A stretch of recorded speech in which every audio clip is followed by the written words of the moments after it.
Welcome to another episode of Judgment Date. As you know, we've been doing these programs trying to make some sense of the lockdown and what in fact happens when we come out of COVID-19. All sorts of people, myself included, I suppose, are quite bewildered by the way our lives have changed.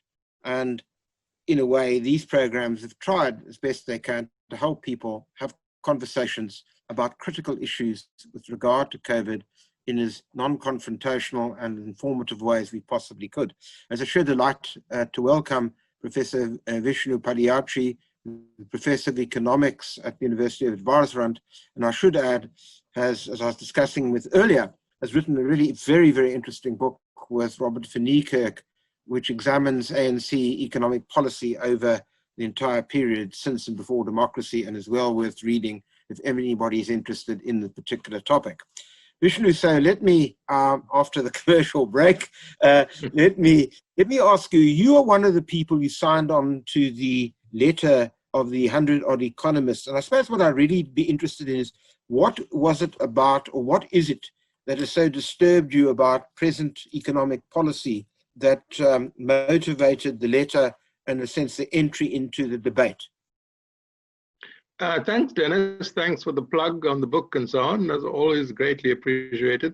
I think that the letter, and you are probably referring to the most recent one, the one, yes, I think people have said 100 signatories or economists. I think there were 98 signatories. I think that's what you're referring to. Yes, but that's what I meant. Yeah, I mean, that letter is not the first intervention by a group of economists that we've loosely called the Economists Initiative. You may or may not have seen that right at the beginning of the announcement of the national state of disaster and the lockdown, that an even larger group of economists, I'm not sure of the number, but I think it was around 250 of us, wrote to the president, basically, making a very impassioned plea with all the numbers that we could muster, basically asking for some very dramatic interventions to support the communities that were going to be, in our estimation, very, very badly affected by the lockdown, by the loss of economic opportunities and so on. So that got very wide support. This letter, we didn't, I think we would have probably got as close to that number if we tried, but we hurriedly had to respond because of all the meetings of various councils, etc. And I think that if we look at the two letters, Dennis, what we suggested at the beginning, and that first letter started with a very supportive stance, if you like. We said we were very impressed with the way the president quickly jumped into this game. It was a very serious matter, and his actions appeared to press all the right buttons, and that we were very supportive of the, in principle, support that he appeared to want to give to the communities and to the economy that was going to be very badly affected. But what happened was that, of course, all the right things had to be done in terms of process, and one of those was a revised budget, the supplementary budget, to give effect to those interventions that were promised at the very beginning. And those interventions were actually surprisingly, on the high side, if you like, to think about it in terms of progressive interventions. In terms of the quantum that was referred to, was something in the region of 500 million. There was a figure expressed in percentage as 10% of the GDP, basically saying the estimation was we were going to lose 10% of the GDP because of the lockdown, and we therefore had to put in an equivalent amount in the form of an intervention. Unfortunately, even sort of, conservative commentators, I would imagine, I haven't canvassed all of them, but I think most people looking at this supplementary budget would be surprised that, in fact, I don't have the numbers in front of me, but just going by what we were looking at a few weeks ago, it looked, in fact, shockingly, perhaps, as if, in fact, the intervention saw at the total spend for this year being slightly less than the previous year. But can I just, I understand that, but I wanted to ask you this, because we'll come there, but when he made the announcement of 500 million, I mean, he being the president, there was never any suggestion, as I read it, that there was going to be 500 billion rand of money spent. What he said was, I think 140 would be repurposed from government expenditure. There'd be round about 70 billion, which would be tax allowances. There would be the 200 billion guarantee scheme. And when you started to work it out, there didn't seem to be a huge sum of additional money, and then UIF money. So why I'm interested in is when that proposal, is not the problem that perhaps when you looked at that initial proposal, we hadn't looked at it sufficiently carefully to realize that actually there wasn't going to be all that much additional funds spent by the nature of what was presented. So that in a sense, you can't really say the second budget has kind of reneged on the deal. It just simply followed the deal. Well, you could say that, Dennis, but there were very the interesting aspects of that intervention, which included this loan guarantee scheme that everybody has been talking about. The 200 billion, involves yes. Both the Treasury and the Reserve Bank and so on. 200 million, yeah.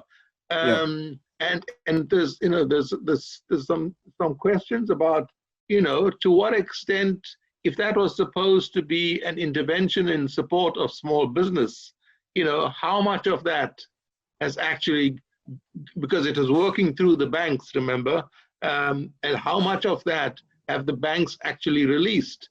The Reserve Bank may well claim that they did their bit by setting up the scheme and allowing for this to happen, whether you call it quantitative easing or you call it anything else. It was supposed to be a flow of funds to the sectors of the economy, the small business, etc., that was going to be very badly affected. And what my colleagues found was that, in fact, that the amount that went through the banking system compared to the 200 million that was promised was very, very small. I mean, something in, I can't remember the figure exactly, but 7 or 8 million or something. It was like minuscule. So even if it was not about the actual money, the implementation of the scheme appeared to be a problem. So that's a fair criticism. So let me ask you this: is the problem then money, or is the problem the capacitation of the institutions to be able to deliver on the money? Both. I think that even if one assumes that the money would have been well spent, that the system would work well to get the money to the places that it needed to, their quantum was not comparable to the kind of interventions that we believe as a group of economists was necessary. I mean, right. The state of the crisis is unbelievable. I mean, I don't have to tell you this. No. It's a terrible crisis. So I wanted to ask you this, because I agree with you entirely. So what I'm intrigued is, I mean, you're a very serious economist, and I'm interested, therefore, I think it is important that we have a proper discussion, not just on this, we could do others, but that we have a national conversation about how we actually get ourselves into a position whereby poverty and inequality are unquestionably reduced, and to be perfectly frank, the historically disadvantaged, who sadly are the presently disadvantaged, actually get a decent deal. I mean, I think we're all in agreement on that. I suppose my question to you is, what do you, or I'm not asking you whether you speak on behalf of all of them, all of the people who signed, but from your position, what would you say are the 3 or 4 things that could now be done? Or should be done, that way rather. Well, I think that, one of the things that we called for was a real serious look at the budget. Whether you take your interpretation about, the promise as against the reality or what have you, I think that the amount that is being directed to poor communities, which is a historical problem, it's not just a post-COVID problem. This is not a problem that's just emerged. But now, for example, people are talking about a basic income grant or universal basic income grant and other things like that, which is indicative of the fact that there is a fundamental structural problem, not the sort of minor tinkering with the economy. And this goes back to the story that we tell in our book, that there was very little attention from all sides to the on matters relating to the economy in the transition to democracy. I mean, that's kind of passé now. Everybody knows it was not dealt with, and I think that one of the things that we need to do, it's not for me, despite sort of whatever titles I might have, to come up with these kind of ideas. What I think many of us are calling for is some kind of public discussion of a serious and deep nature. How you do that, we can think about, whether it's through NEDLAC or other structures.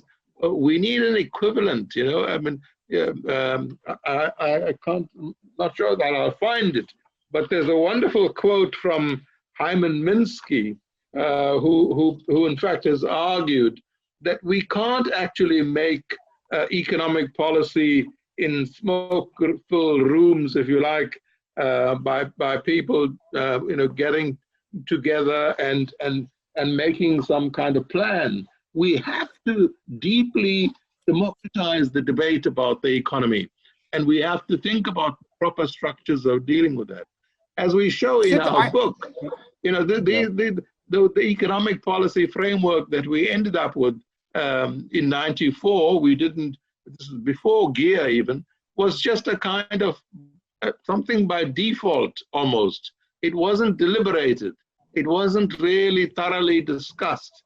And when in 1996, GEAR was announced, it was announced with this kind of stunning qualification that it was not to be debated. It was not negotiable. And that's what we have to reverse. We have to go back and actually deal with those. And among the things would be a serious consideration of something like either a basic income grant or a job guarantee scheme. I'm a post-Keynesian economist, so I'm much more in favor of the latter. I believe a job guarantee scheme would have much greater dignity, if you like. It has all kinds of other macroeconomic advantages. But whether it's a job guarantee scheme like the Indians have, or a basic income grant, that would be one key element of any restructuring. I think we have I accept that. So let me ask you this though. But I mean, in the letter, the 2 letters that have been sent, there was a serious call for much more significant intervention. And I noticed that there was a riposte by Cuban Naidu, who was the deputy governor of the Reserve Bank, who says, well, we all love to do that, but we're in a debt crisis now. If we go above a certain thresholds, we'll never get out of this problem. And so how do we negotiate that? Yeah, I mean, it's not an easy matter to escape from, and we all realize that. The fundamental problem, though, Dennis, is, in my view, not the crisis about debt, but it's the crisis about growth. And as long as we have no growth or very little growth, we are going to be constantly in this difficulty. Both the economic as well as the, let's call it the mathematical reality of this. In other words, if you're not growing fast enough, your debt levels, your GDP deficits obviously look so much worse. And we really haven't had, despite the fact that in '96 there was this thing called the Growth, Employment and Redistribution Strategy, it was very, very weak on growth, on employment, and on redistribution, ironically. And So we've again, not been able to get out of that. The best so we've done was in the early 2000s, you know, in this kind of commodity cycle or commodity super cycle. The economy grew quite well and unemployment fell slightly. But even at the best time was what I call the golden age of the post-apartheid dispensation. Even in the best times, our unemployment rate did not drop below 21%.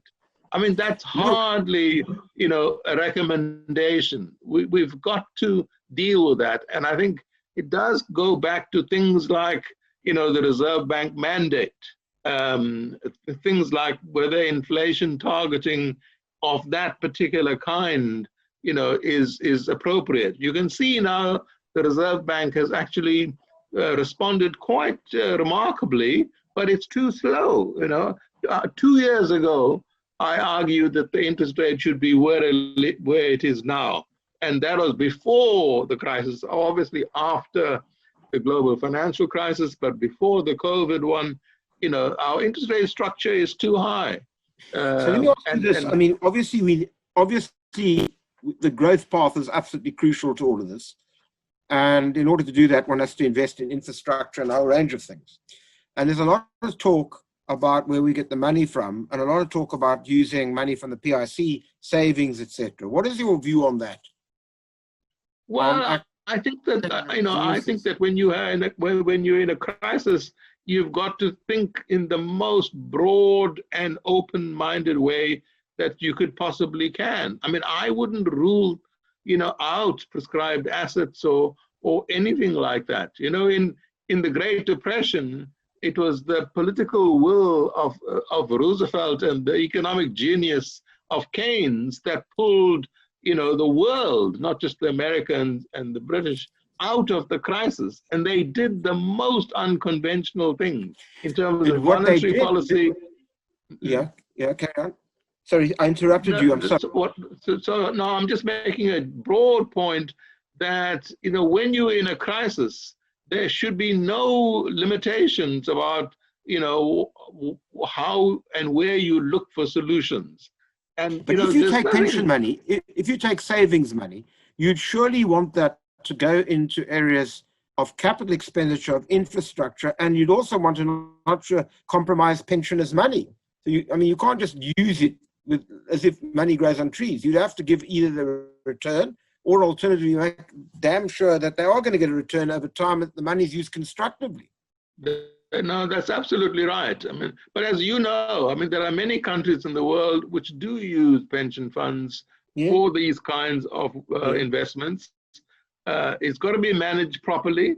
I'm an economist at heart, so, you know, those things matter to me. It's not as if, you know, these things, you know, I don't care about inflation or prices or even the debt. All of these things matter deeply, but it's always a question of making choices. And when you're in a real big hole, like the kind of hole that we're in now, I think we have to think creatively. There are no tools that should be out of consideration, if you like. But we must deal with it properly. We must involve the unions. We've got to involve all parties and come to some dispensation which everybody, or most people, we probably will never get to the point where everybody will be happy, but, you know, the majority would go along with it. So, yeah, I mean, you know, also in relation to the IMF, Dennis, you know, I've been probably one of the fiercest critics of the IMF. Alec Owen asked me in the 80s to think about what it would mean for a post-apartheid era to deal with the IMF. I even did my PhD on the subject. So, I mean, I've always been very cautious about that. But, I'm speaking personally now. I can't speak on behalf of others. I worry a lot about borrowing from the IMF. But, for example, if they have special facilities, dealing specifically with the COVID crisis, and the terms of that are favorable in terms of interest rates, maturity, repayment, we should look at those. I'm not among those who say we can't deal with it. I'm completely wary about the dangers of IMF lending and borrowing and the conditionalities, etc. But if we're saying we have to look at all avenues for revenue, I wouldn't rule this out, provided we negotiated better than we did in 1993. I think we probably would, because I think we took a kind of loan which we never drew down on in the years thereafter. They're obviously taken a different, but it is a different context now. Even the IMF realizes that the developing world is in terrible, terrible trouble, and I think it is different. I wanted to ask you, going back to Roosevelt, because it's a pet topic of mine, which is, what he did, and you've mentioned him in Keynes, what he did was to pick a few areas in which he started and said, I'm going to start here and we're going to get this place, we're going to move. And I know you don't want to get into that, but it seems to me if we're going to have a serious discourse, we've got to be able to say, where are the issues? Where's the low-hanging fruit, which over the next 6-9 months, we'd give a direction, which would say, people say, aha, that's a growth path that we can all understand. We can't sit for years and discuss this any longer. We're in a hole, and we've got to act decisively. Yeah. Now, I'm not against it all. Let me get this clear. I'm not against any suggestion that we shouldn't democratize the debate. Far from it. But what I'd be interested in is what kind of issues can we bring to the agenda, which essentially then makes sense and which would be at least of some real use in trying to think through how do we get the growth rate, which you're quite right. If we got that, if we were growing at 5%, we wouldn't be worrying about these debt questions in the way we are now. So I'm curious, just from a development economist point of view, what is there that stands out and says we should be doing this and doing it now? Well, we should have been doing the kind of infrastructural investment that is being talked about now 25 years ago. It was, if you read the book, that was essentially, the recommendations of the macroeconomic research group was for a public sector investment that would crowd in the private sector in phase 2. It was all quantified. All the macro models showed that we could manage it, etc. We are now doing the same thing under even more difficult conditions. With a credit downgrade in our ratings, with the deficit higher, etc. And now everybody is excited about the possibilities of a kind of infrastructure-led resolution of the problem. The problem is, there isn't the same amount of money even compared to 25 years ago. We're in a bigger hole now, but I think that, we have to do it. It's interesting that 10 years ago, under President Zuma, who's not one of my favorite people, but Zuma came up, you might remember, Dennis, with this 10-point plan. Now, he didn't remember those 10 points. He didn't remember what they were when he was asked. But if you looked at them carefully, as I did at the time, they were quite interesting, It was a production and investment-led plan, if you like. Certain things that touched on production and investment. I'm a post-Keynesian, so that those kind of things interest me. And there was, at least at the level of rhetoric, some kind of focus on that. So at various points in the 90s, again in 2010, and now again we're looking at infrastructure. But it comes back to the point that you just made. Even if we had the money, we have to make sure that we spend it properly. That it's got, people talk about a development state, everybody's saying, right through the last 25 years, Thabo Mbeki, Others talked about a developmental state. Well, the reality is that we've come nowhere close to what it is that is required if you're going to give effect to a developmental state. What should the capacity of the state be? What shape and structure should it be? What kind of skills do you need? And the very important considerations in development economics of funding, priorities, and sequencing. Certain things have to be done. They have to be done in a certain order. They have to reinforce one another. And if you look at the South Korean example or any of those NICs, they seriously considered a sequence of reforms that were going to reinforce one another in a way that made sense. I'm with you on the sequencing, and that was why I asked you. Pertinently, was it does seem to me, or you don't have to give me the answers now, it does seem to me that a whole group of you economists who actually are talking now in the public domain, that sort of sequencing becomes really important. That thing of saying, in the next 6 months to a year, we've got to do the following 3 things, then another 3 things, whatever the case may be. The trouble is we've got grand plans, but they never get implemented. And part of the reason, as you rightly say, is about sequencing. So I suppose I come back to where does the sequencing begin? You say infrastructure. I think that's probably, I think a lot of people would agree with that. And then the question is which infrastructure? I suppose that would mean things like ESCOM. Yeah, when I was listening the other day to somebody, I think there's something called a construction index or something, and it looked like a lot of emphasis was being placed on the private sector, leading this infrastructural investment, because there isn't, the kind of quantum in the state sector that is probably necessary. Well, if I'm quite, happy with that if the private sector put its money where its mouth is. And I mean, if you're looking at low-hanging fruit, Dennis, I think that people may disagree with the amount, but most economists would say there's a lot of money swishing around the private sector in South Africa. It's not, there is, but the question of Vishnu is that they would say the private sector, because when one puts that to them, they say, yes, are you dead right? There's a huge amount of money swishing around on balance sheets. But it's a question of confidence. You don't invest, they say, unless you've got confidence in one policy certainty and the ability to actually know where the hell we're going forward. So that's right. I mean, there's, everybody, from Keynes talked about animal spirits. So, this is what you need. But some of the animals have to be in a room together talking about this. And that's why I think, we have to really retool an institution like NEDLAC.